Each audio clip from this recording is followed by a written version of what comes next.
Hello बच्चों, welcome to my channel. और आज हम डिस्कस करने जा रहे हैं एनसीईआरटी क्लास 10th का chapter number 8, how do organisms reproduce. तो बच्चों, इस चैप्टर में हम डिस्कस करेंगे what is the meaning of reproduction, different modes of reproduction, and difference between asexual and sexual reproduction, and different types of asexual reproduction. तो let's we start.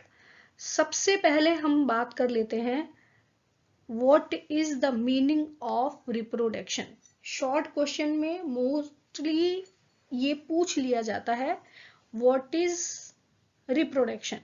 तो reproduction is a process by which pre-existing individuals produce a new organism। एक ऐसा process जिसके through living organisms अपने जैसे new organisms को produce करते हैं, that process is known as reproduction. Clear? अब यहां पर बात आती है बच्चों कि ये रिप्रोडक्शन क्यों जरूरी होता है, क्यों होता है रिप्रोडक्शन। तो देखिए, रिप्रोडक्शन अगर नहीं होगा तो कोई भी स्पीसीज जो कि अर्थ पर प्रेजेंट है, लिविंग स्पीसीज जो कि अर्थ पर प्रेजेंट है, वो अपने आप को मेंटेन कैसे करेगी? क्योंकि आफ्टर सम टाइम पुराने जो ऑर्गेनिजम्स होंगे, जो ओल्ड वंस होंगे, वो डेड हो जाएंगे। और जब वो डेड हो जाएंगे और न्यू ऑर्गेनिजम्स का प्रोडक्शन नहीं होगा, तो फिर वो लाइफ कैसे मेंटेन होगी? तो reproduction is essential for continuity of life on the earth। अर्थ पर लाइफ को मेंटेन रखने के लिए रिप्रोडक्शन बहुत बहुत जरूरी होता है। And the second thing is reproduction is necessary for survival of species on the earth. कोई भी species, different varieties, million number of species earth पर प्रेजेंट है लिविंग ऑर्गेनिजम्स की, वो वेराइटीज कैसे सरवाइव करेंगी? जैसा कि अभी हमने देखा कंटिन्यूटी ऑफ लाइफ के लिए जरूरी है रिप्रोडक्शन, तो सेम चीज किसी भी स्पीसीज के सर्वाइवल के लिए भी रिप्रोडक्शन बहुत जरूरी है। अगर रिप्रोडक्शन नहीं होगा तो वो स्पीसीज खत्म हो जाएगी। इसलिए एक्सटिंक्ट स्पीसीज क्या होता है, उनका नंबर इंक्रीज नहीं हो रहा है, इसलिए वो एक्सटिंक्ट हो गई। तो reproduction is the process to increase the number of that particular organism. उस ऑर्गेनिज्म के नंबर को इंक्रीज करने के लिए रिप्रोडक्शन का प्रोसेस होता है। तो इसलिए reproduction is required for survival of species on the earth, and it also helps in transmission of characters from one generation to the next generation. By the process of reproduction जो characters होते हैं वो एक species, एक generation to generation transfer होते हैं, यानी parents से ऑफ स्प्रिंग्स में जा पाते हैं, जिससे कि वो स्पीसीज जो होती है वो मेंटेन रहती है। इसी तरह से जो भी स्पीसीज हैं उनके अंदर वेरिएशंस प्रोड्यूस होते हैं, and variations are very very important for the process of evolution. ठीक है? तो इसलिए reproduction is very important for the living organisms. तो अब हम डिस्कस करते हैं टाइप्स ऑफ रिप्रोडक्शन। तो रिप्रोडक्शन दो तरह का होता है, जिसमें हम बात कर रहे हैं एसेक्सुअल रिप्रोडक्शन की और सेक्सुअल रिप्रोडक्शन। एसेक्सुअल रिप्रोडक्शन की अगर हम बात करते हैं तो लोअर ऑर्गेनिजम्स में जो रिप्रोडक्शन का टाइप है वो एसेक्सुअल रिप्रोडक्शन होता है, एंड हायर ऑर्गेनिजम्स या प्लांट हो या एनिमल्स, उनके अंदर सेक्सुअल रिप्रोडक्शन देखने मिलता है। यहाँ पर हम बात कर रहे हैं डिफरेंस क्या होता है एसेक्सुअल और सेक्सुअल रिप्रोडक्शन में। तो सबसे पहला डिफरेंस है asexual reproduction only single parent is required. सिर्फ एक ही पेरेंट की जरूरत होती है, और जब एक पेरेंट है तो वहां पर किसी भी तरह का कोई गैमीट फॉर्मेशन नहीं होता है। जब गैमीट नहीं बनते हैं तो नो जाइगोट फॉर्मेशन, एंड जो न्यू ऑर्गेनिज्म फॉर्म हो रहा है that is identical to the parent, क्योंकि सिंगल पेरेंट है इसलिए उस पेरेंट के आइडेंटिकल होता है, सिमिलर होता है। इसी तरह से सीड्स का फॉर्मेशन वहां पर नहीं होता है। सेक्सुअल रिप्रोडक्शन की अगर हम बात करते हैं तो two parents are required there, male and female, and male and female forms gametes, तो male gamete form by males and female gamete form by females, and by the fusion of male and female gamete zygote is formed. तो क्योंकि यहाँ पर mail and female दो different parents हैं और उनसे zygote का फॉर्मेशन हो रहा है, इसलिए जो भी न्यू ऑर्गेनिज्म प्रोड्यूस होता है that is not identical to the parent, वो अपने पेरेंट्स की एग्जैक्ट कॉपी नहीं होता, उसके अंदर बहुत सारे डिफरेंसेस होते हैं या बहुत सारे उसके अंदर चेंजेस होते हैं. In plants seeds are formed. तो बच्चों हम बात कर लेते हैं कि types of asexual reproduction. Asexual reproduction कितने टाइप का होता है? तो यहाँ पर हम different type of reproduction discuss करेंगे, जिनमें सबसे पहले आता है बाइनरी फिशन. तो यहाँ पर बच्चों नाम से आप पता लगा सकते हैं, बाई का मतलब होता है two and fission means break down. तो कोई भी सेल, कोई भी पेरेंट सेल अगर दो पार्ट्स में डिवाइड हो जाती है तो इस तरह का जो फिशन होता है उसको हम बाइनरी फिशन कहते हैं. तो breakdown of parent cell into two parts and each part grows and develop to form two new individuals. That type of reproduction is known as binary fission. कोई भी एक सेल, पेरेंट सेल, जैसे for example हाँ amoeba लेते हैं. Amoeba एक unicellular organism है, ये तो आपको सबको मालूम है. और यहाँ पर अगर आप देखें डायग्राम में तो इसके अंदर एक वेल डेवलप्ड न्यूक्लियस होता है. तो जब भी अमीबा को डिवाइड होना है तो उसका जो न्यूक्लियस होता है वो इलोंगेट हो जाता है, यानी लंबा हो जाता है. उस कंडीशन में उसके जो साइटोप्लाज्म है वो डिवाइड होने लगता है, तो वहां पर एक कंस्ट्रिक्शन फॉर्म हो जाता है इस तरह से. और दोनों कंस्ट्रिक्शंस जब आपस में मिल जाते हैं तो साइटोप्लाज्म भी डिवाइड हो जाता है और इस तरह से दो नई सेल्स का फॉर्मेशन हो जाता है. ये दोनों न्यू सेल्स जो होती हैं वो कंप्लीटली ग्रो होके पूरी तरह से टू नई डॉटर सेल्स का फॉर्मेशन करती हैं. मोस्टली अमीबा और पैरामीशियम में देखने को मिलता है. मल्टीपल फिशन, फिशन का ही एक दूसरा टाइप जिसको हम मल्टीपल फिशन कहते हैं. Multiple means many and fission means breakdown. तो जहां पर मैनी टाइम्स डिवीजन हो रहा है उसको हम कहेंगे multiple fission. And it is found in Plasmodium that is malarial parasite. In unfavourable conditions nucleus is divided many times. Also cytoplasm is divided and form many new cells. यहाँ पर देखिए diagram में आप देख सकते हैं, ये एक प्लाज्मोडियम सेल है जिसमें अनफेवरेबल कंडीशन में सबसे पहले तो इसकी आउटर वॉल जो होती है वो सिस्ट बनाती है. सिस्ट का फॉर्मेशन हो जाता है जो कि एक प्रोटेक्टिव कवरिंग होती है, इसको अनफेवरेबल कंडीशंस में प्रोटेक्ट रखती है. उसके बाद इसका जो न्यूक्लियस है वो मल्टीपल टाइम डिवाइड होता है और मैनी न्यूक्लियस फॉर्म हो जाते हैं. साथ में साइटोप्लाज्म भी डिवाइड हो जाता है और हर न्यूक्लियस के अराउंड इकट्ठा होकर डिफरेंट सेल्स में फॉर्म हो जाता है. ये सारी जो सेल्स होती हैं ये डॉटर सेल्स कहलाती हैं. और जैसे ही कंडीशन फेवरेबल होती हैं, यानी कि सूटेबल कंडीशंस जब आती हैं, तब ये वो वॉल जो होती है ये बस्ट आउट हो जाती है और उसके बाद जितनी भी डॉटर सेल्स हैं वो सब रिलीज आउट हो जाती हैं और एनवायरनमेंट में ग्रो होके न्यू ऑर्गेनिज्म डेवलप करती हैं. Budding next process. तो बडिंग का प्रोसेस आप जूनियर क्लासेस में भी पढ़ चुके हैं, तो वैसे कोई बहुत ज्यादा टिपिकल नहीं है. हाइड्रा की अगर हम बात करते हैं तो हाइड्रा की देखिए, ये हाइड्रा बॉडी पर एक छोटी सी बड फॉर्म हो जाती है, आउटग्रोथ निकलती है जिसको हम बड कहते हैं. ये बड धीरे धीरे बड़ी होती है, मैच्योर होती है और जब फुली मैच्योर हो जाती है तो ये अपनी पेरेंट बॉडी से डिटैच हो जाती है और एक न्यू ऑर्गेनिज्म के रूप में डेवलप हो जाती है. तो ये जो प्रोसेस है ये कहलाता है budding. Mostly hydra and east में पाया जाता है. नेक्स्ट हम बात करते हैं रीजेनरेशन. तो regeneration is the process of developing a new organism from cut parts of body.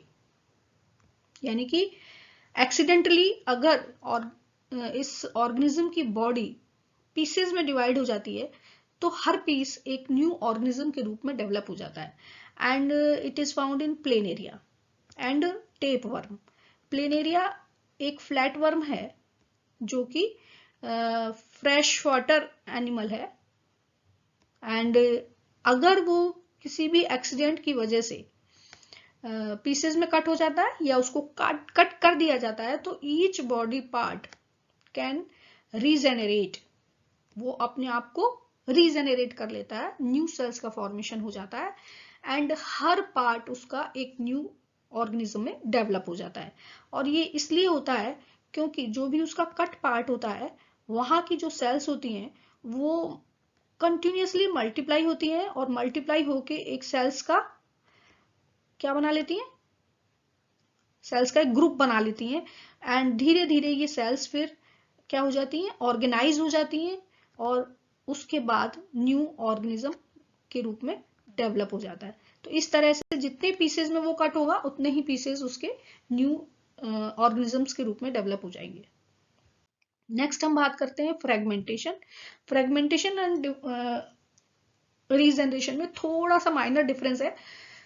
Regeneration automatically नहीं होता है, वो कब होता है, एक्सीडेंटली अगर कट हो जाता है वो ऑर्गेनिज्म, तब वहां पर रीजनरेशन का प्रोसेस होता है, जबकि फ्रेगमेंटेशन स्पायरोगायरा में होता है।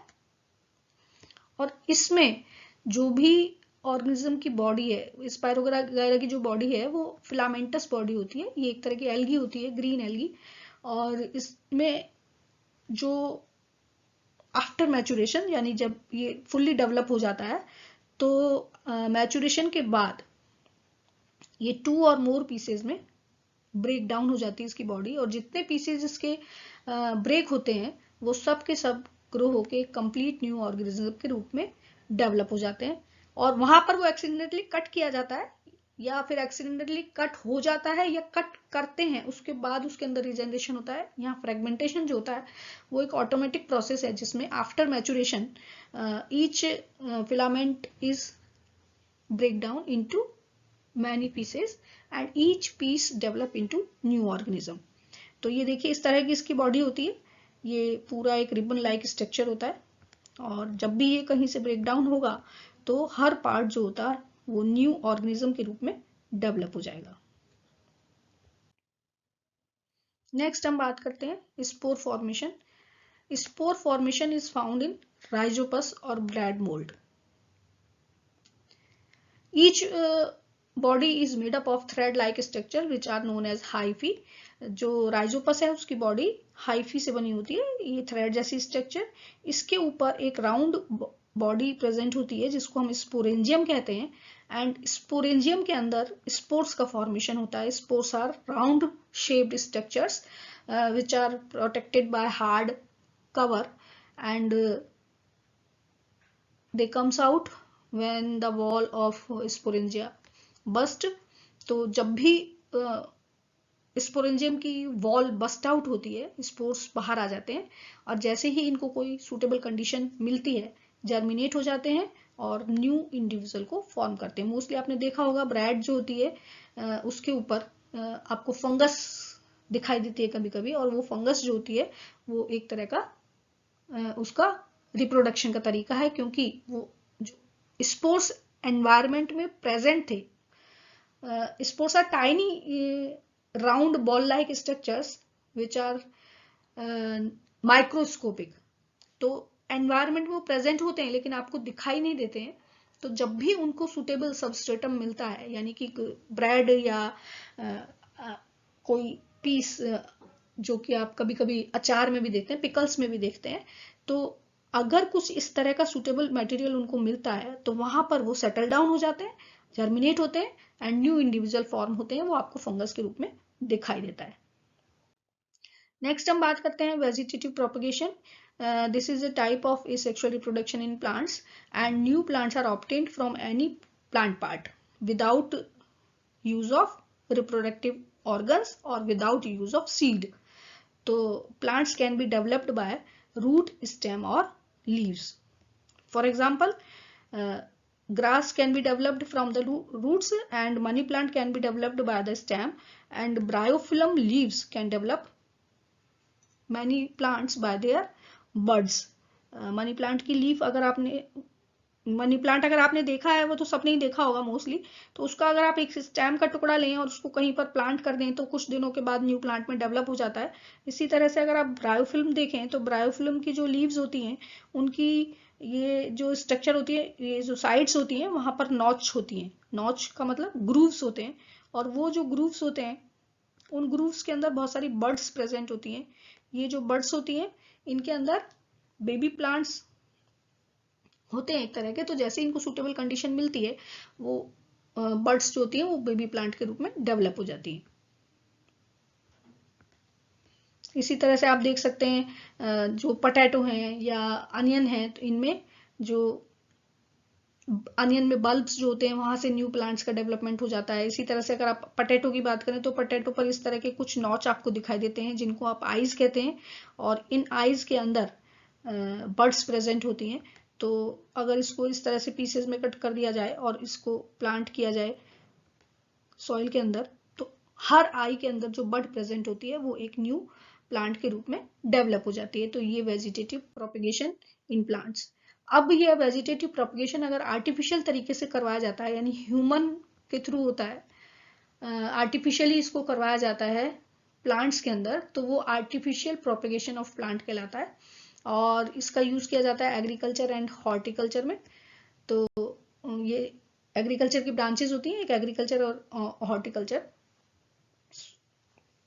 यहाँ पर 3 डिफरेंट मेथड्स को यूज करके हम आर्टिफिशियल प्रोपेगेशन करते हैं, और इसमें फर्स्ट है cutting, second layering and third is grafting. Cutting बहुत एक सिंपल सा मेथड होता है जिसमें किसी भी प्लांट की स्टेम को कट कर लिया जाता है उसके पेरेंट प्लांट से, और फिर उसको मॉइस्ट सॉइल में प्लांट कर दिया जाता है। आफ्टर सम टाइम वहां से रूट्स डेवलप हो जाती हैं और that is grow into a new plant, वो न्यू प्लांट के रूप में डेवलप हो जाता है। मोस्टली रोज एंड ग्रेप्स में देखने को मिलता है, बट यहाँ पर अगर आप देखें तो जो भी स्टेम कट किया जाता है उसके ऊपर बर्ड प्रेजेंट होना कंपलसरी होता है। अगर बर्ड्स प्रेजेंट होती हैं तभी वो प्रॉपर तरीके से ग्रो हो पाएगा। नेक्स्ट हम बात कर रहे हैं लेयरिंग। तो लेयरिंग में किसी प्लांट की एक ब्रांच को पुल किया जाता है, उसको जमीन के अंदर दबा दिया जाता है, और उसके बाद उसके अंदर से जो पार्ट जमीन के अंदर है वहां से रूट्स निकलने लगती हैं, और वो जो रूट्स होती हैं वो जब पूरी तरह से डेवलप हो जाती हैं उसके बाद उस पार्ट को काट दिया जाता है मेन प्लांट से, और वो एक न्यू पार्ट के प्लांट के रूप में डेवलप हो जाता है। ये मोस्टली जैस्मिन में देख पाया जाता है। ग्राफ्टिंग की अगर हम बात करते हैं तो ये एक बहुत अच्छा मेथड है जिसमें कि फ्लावर्स एंड फ्रूट्स के लिए इसको मोस्टली किया जाता है, जहां पर कि 2 प्लांट्स को कट कर लिया जाता है और फिर उनको एक दूसरे के साथ बांध दिया जाता है। कुछ दिनों के बाद वो एक सिंगल प्लांट के रूप में डेवलप हो जाते हैं। तो इस तरह का जो कटिंग होती है उसमें जिस प्लांट की रूट्स होती हैं उसको हम स्टॉक कहते हैं, और जो दूसरा प्लांट उसके ऊपर कटिंग के साथ लगाया जाता है उसको हम सीन कहते हैं। दोनों को इस तरह से कट करके एक दूसरे के साथ फंसा दिया जाता है और फिर उनको एक टाई कर दिया जाता है टाइटली, और उसके कुछ टाइम के बाद उनकी जो सेल्स होती हैं वो आपस में कंबाइंड हो जाती, जुड़ जाती हैं, न्यू सेल्स का फॉर्मेशन हो जाता है, और इस तरह से एक प्लांट के साथ दूसरा प्लांट जुड़ जाता है। और ये मोस्टली ऐसे प्लांट्स में किया जाता है जिनके अंदर new variety of fruits develop करने हैं, या फिर हम एक ही प्लांट के अंदर डिफरेंट कलर्स के फ्लावर्स चाहते हैं, तो वहां पर इस तरह से ग्राफ्टिंग करके हम उसको इजीली ग्रो कर सकते हैं। नेक्स्ट हम बात करते हैं एडवांटेजेस क्या होते हैं आर्टिफिशियल वेजिटेटिव प्रोपेगेशन के। तो सुनिए, यहाँ पर फर्स्ट है new plants are exactly similar to the parent plant, क्योंकि वो सिर्फ एक ही पेरेंट से उनका डेवलपमेंट हो रहा है, जो प्लांट है उसके पार्ट से उनका डेवलपमेंट हो रहा है, इसलिए वो न्यू प्लांट्स सिमिलर होते हैं अपने पेरेंट प्लांट के। साथ में एक प्लांट से बहुत सारे प्लांट्स को ग्रो किया जा सकता है। सीडलेस प्लांट्स के लिए ये मेथड बहुत यूजफुल होता है। साथ में जो ट्रीज इस तरह से या कटिंग के थ्रू या ग्राफ्टिंग के थ्रू जो भी ट्रीज ग्रो किए जाते हैं उनमें फ्रूट्स बहुत जल्दी और इजी तरीके से ग्रो हो जाते हैं। इनको बहुत कम अटेंशन की जरूरत होती है, ज्यादा केयर की जरूरत नहीं पड़ती है। साथ में new varieties of fruits and flowers के प्लांट्स जो होते हैं वो इस मेथड से डेवलप किए जा सकते हैं। तो इसका हॉर्टिकल्चर में बहुत ज़्यादा यूज़ होता है। तो बच्चों इस तरह से ये चैप्टर, ये वाला टॉपिक यहाँ पर एंड होता है।